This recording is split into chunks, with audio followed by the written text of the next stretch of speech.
Bhavnagar GST કૌભાંડમાં વધુ 7 લોકોની ધરપકડ કરી હોવાનું હાલ સામે આવી રહ્યું છે। ભાવનગર જીએસટી કૌભાંડમાં વધુ 7 લોકોની ધરપકડ કરવામાં આવી છે। 7 લોકોની ધરપકડ કરી આગળની કાર્યવાહી હાથ ધરી છે। એસઆઈપીની ટીમે વધુ 7 લોકોની ધરપકડ કરી વધુ કાર્યવાહી હાથ ધરી છે।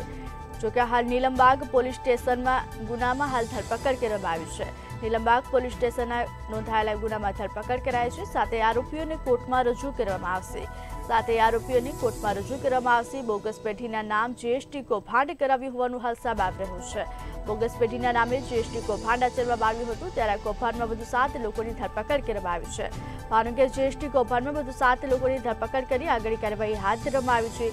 એસઆઈપીની ટીમ દ્વારા વધુ 7 લોકોની ધરપકડ કરી હોવાનું સામે આવી રહ્યું છે। નીલમબાગ પોલીસ સ્ટેશનના ગુનામાં ધરપકડ કરવામાં આવી છે। નીલમબાગ પોલીસ સ્ટેશનમાં નોંધાયેલા ગુનામાં ધરપકડ કરવામાં આવી છે।